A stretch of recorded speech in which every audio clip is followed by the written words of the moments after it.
안녕하세요.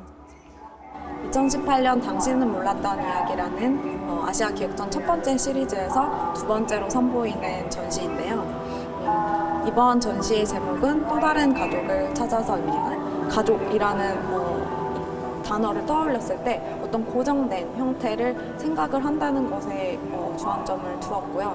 그래서 이것을 어떤 생각의 매개체로 가지고 오게 된다면은 사회 안에서 사실 사람들이 살아가는 방식은 매우 다르고, 그리고 그 사회를 어떤 가족이란 어떤 형태로 봤을 때 그 안에서 만들어진 여러 가지 법칙들 그리고 규율들 안에서 과연 개인이 그 스스로의 가치와 목소리는 얼만큼 낼 수 있는가에 대한 이야기들을 하기 시작했고요. 그러한 고민 안에서 이제 또 다른 가족을 찾는다는 것, 그러니까 결국은 이제 본인이 생각하는 그 가치를 공유할 수 있고 그러한 고민들을 나눌 수 있는 사람들과의 새로운 연대를 만들어야 간다는 생각을 했습니다. 이번 이제 올 초 2월 정도부터 이제 팬데믹이 선언되고 그 이후에 이제 많은 분들이 이제 여행을 하는데 많은 제한을 얻게 되었습니다. 또한 작품을 운송해 온 데 있어서도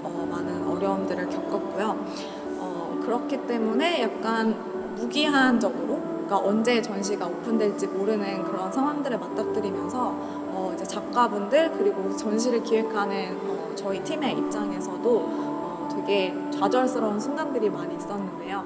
그러면 이 전시를 언제 오픈을 할 수 있을까, 전시를 어떻게 만들 수 있을까에 대한 고민들을 개별적으로 하다가 저희가 생각해낸 것이 온라인으로 저희가 라운드 테이블을 구성을 해서 시작을 하게 되었습니다. 그래서 앞으로 우리가 이거를 계속 만들어 나갈 수 있다. 어떤 전시 오픈이라는 공통의 목표를 가지고 이것을 우리가 어떻게 극복할 수 있을까라는 고민 안에서 서로 되게 지지하고 연대하는 시간을 가졌던 것 같습니다. 그래서 이 전시를 단지 이제 뭔가 개념적으로만 푼다기보다는 오히려 이러한 어려움 속에서 전시를 계속 준비해 나가고 그것에 대한 포기를 하지 않고 논의를 지속적으로 작가들과 모여서 하게 되면서 오히려 이 전시 안에서 더 그 감정적인 어떤 그런 연대와 지지를 서로 만들어 나갈 수 있다고 생각합니다.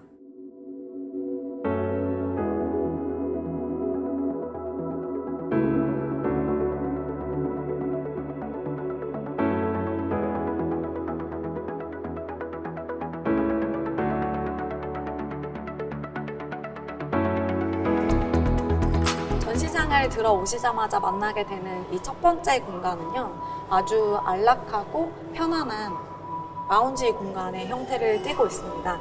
여기에서는 이제 편안하게 앉으셔서 여러 가지 책들을 읽을 수 있는데요. 어떤 내용으로 책을 모았는가에 관한 이야기들을 하자면 사실 퀴어라는 단어에 대해서 이야기를 할 수가 있겠는데요. 그래서 퀴어라고 했을 때 우리는 성소수자를 생각을 많이 하고 어떤 이런 젠더 개념에 있어서의 국한이 돼서 이야기들을 나누는 게 크지만 이번 협업 프로젝트에서는 이런 퀴어라는 단어를 좀 더 확장하고 그 의미에 대해서 깊게 생각해보는 그런 프로젝트가 되겠습니다. 퀴어라고 했을 때 단지 이것을 어떤 젠더 이슈로만 가지고 가는 것이 아니라 다인종, 그러니까 여러 가지 다양한 인종들의 이야기, 그리고 다계층, 그 사회 계층 안에서 있는 사람들의 이야기, 그러니까 어떤 명확한 구분 안에서 그 중간 경계에 있는 사람들의 이야기를 하고 있다면 좋을 것 같습니다. 그것과 관련된 여러 가지 이야기들을 담은 책이 단지 이제 미술의 언어로만 드러나는 것이 아니라 문학, 그리고 법, 제도, 다음에 의학, 체계 등 여러 가지, 그러니까 다양한, 그러니까 정치, 경제, 문화적인 면에서 그것들을 다각적으로 바라볼 수 있는 어떤 그런 책들을 모아놓은 서점이 여기 구비가 되어 있고요. 그리고 이 중간에 설치되어 있는 이 작업은 미래 완료라는 작업입니다. 그래서 이 작업의 버튼을 누르게 되면은 영수증처럼 이렇게 어떤 문구들이 이렇게 딸려 나오게 되는데요. 이것을 읽어보면은 이제 미래에는 어떨 것이다 라는, 그러니까 완료적인 어법을 사용을 하게 됩니다. 이 안에서 펼쳐지는 여러 가지 영상들, 그리고 특히 이 영상들 같은 경우에는 이제 한국계 미국인으로 규정되는 어떤 그러한 인종관념에서 규정되는 아이덴티티를 가진 작가님들, 그리고 또 한편으로는 이제 성소수자로 구분이 되어지는 그런 작가님들의 이야기가 되게 교차적으로 나눠지게 되는데요. 그러니까 곧 이제 인종적으로도 어떤 구분 안에서 경계에 있고, 그리고 또 그 성을 구분하는, 그러니까 남성과 여성 이런 어떤 이중적인 구분 지점에서도 그 안에 카테고리에 명확하게 들어갈 수 없는 그런 어떤 정체성들을 가진 사람들의 이야기가 아주 개인적인 경험으로 나타나게 됩니다. 그래서 본인의 이야기를 아주 담담하게 해나가는 것 같지만 그 안에서 또 여러 가지 사회에서 본인이 겪고 있는 어떤 이중 구조 안에서의 어려움, 그리고 고민들을 이야기를 하고 있는데, 이것들을 잘 들여다보다 보면 사실은 나와 상대가 별로 다를 게 없다는 생각을 하게 돼요. 그러니까 내가 하고 있는 고민, 그리고 내가 하고 있는 경험들과 그리 다르지 않은 모습으로 일상 안에서 펼쳐지는 것들을 볼 때 과연 이러한 어떤 명확한 카테고리의 구분이라는 것이 얼마나 의미가 있는 것인지에 대한 의문을 지속적으로 갖게 됩니다.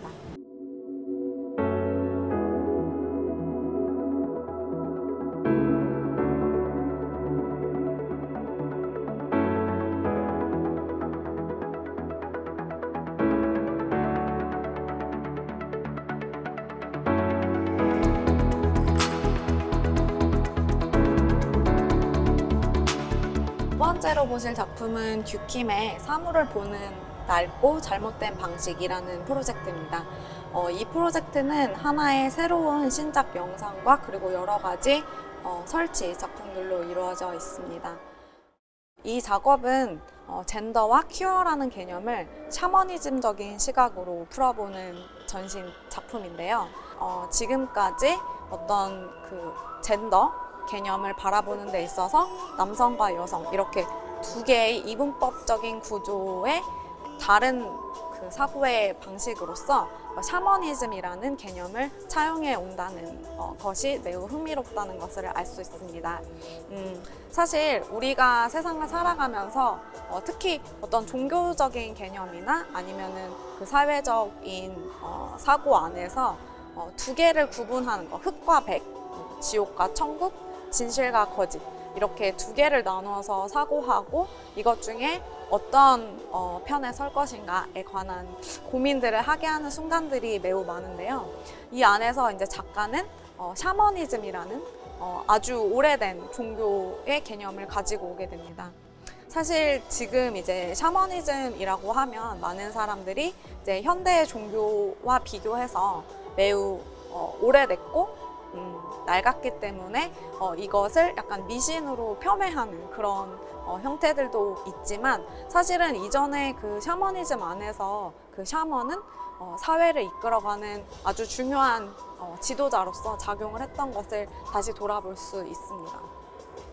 예를 들면 비가 오지 않는 때에는 왕과 함께 이제 기우제를 지내는 사람, 그것을 주도했던 것이 샤먼이었다든지, 하지만 이것이 현대사회로 돌아오면서 이 사고의 어떤 힘이나 가치가 잃어가는 것, 근데 그것들을 다시 가지고 왔을 때 어떻게 다시 이러한 우리가 현대사회에서 가지고 있는 이분법적인 구조를 타파할 수 있는가에 대해서 생각을 해보게 됩니다.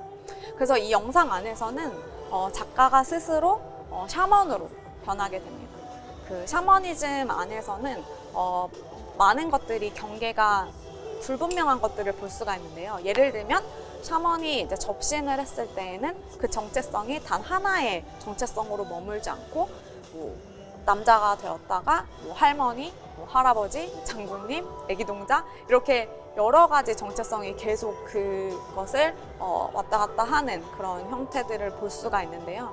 이제 그런 사고 방식으로 어떤 여러 가지 문제들을 접근을 했을 때, 특히 그 젠더 이슈에 대한 개념을 접근했을 때 오히려 이것을 바라볼 수 있는 사고의 영역이 훨씬 더 확장된다는 그런 이야기들을 찾아볼 수가 있겠습니다.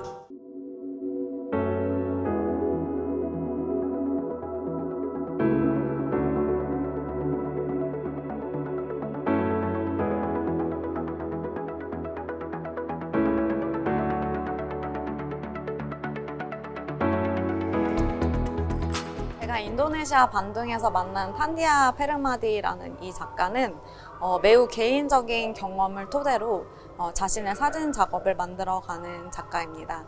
사실 작가가 태어나고 자란 그 지역 커뮤니티에서는 가족 중에서, 그러니까 자녀가 태어났을 때 첫 번째 자녀가 남자인 경우에는 그것을 불운을 상징하게 되는 그런 사회 환경 안에서 태어나고 자라게 되었습니다. 이 작가가 태어났을 때 이제 가족들은 첫 번째 아이가 여자아이가 아니고 남자아이인 것에 대해서 매우 실망을 하게 되었고요.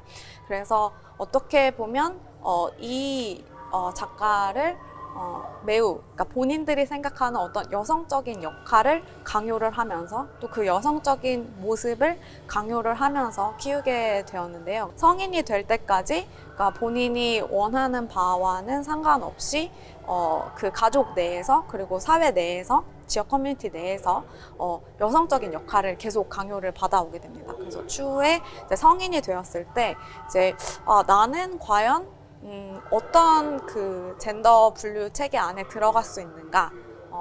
그러니까 나는 어떤 성소수자라는 이야기들 안에서도 사실은 뭐 여러 가지 그룹들이 나눠지게 되는데 거기에 어디에도 본인을 위치시킬 수 없는 그런 상황들에 맞닥뜨리게 되면서 이제 본인의 어떤 정체성에 대한 고민을 되게 깊게 하게 됩니다. 지금 우리가 살고 있는 한국 사회에서는 매우 다른 관점으로 볼 수 있다고 생각이 들었는데요. 과연 어떤 한 사람의 정체성 그리고 그 사람의 의미를 몇 가지 구분된 카테고리 안에 가둔다는 것이 과연 가능한 일인가 하는 의문을 지속적으로 들게 만드는 그런 작업이었습니다.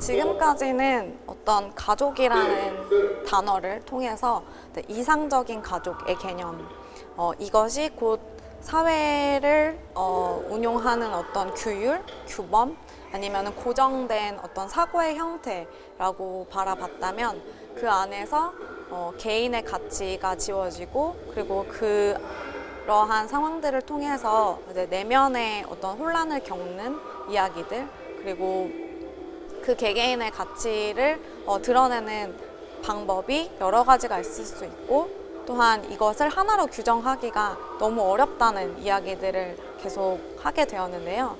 이 다음 작업부터는 그러한 어떤 사회에 고정된 그 사고 방식 그리고 전통 그런 개념들이 외부적으로 좀 더 확장되었을 때 어떤 사회 그리고 국가 그리고 국민이라는 개념으로 들어가게 됐을 때에는 어떤 식으로 확장되고 그것이 보여질 수 있는지에 대한 이야기를 하려고 합니다.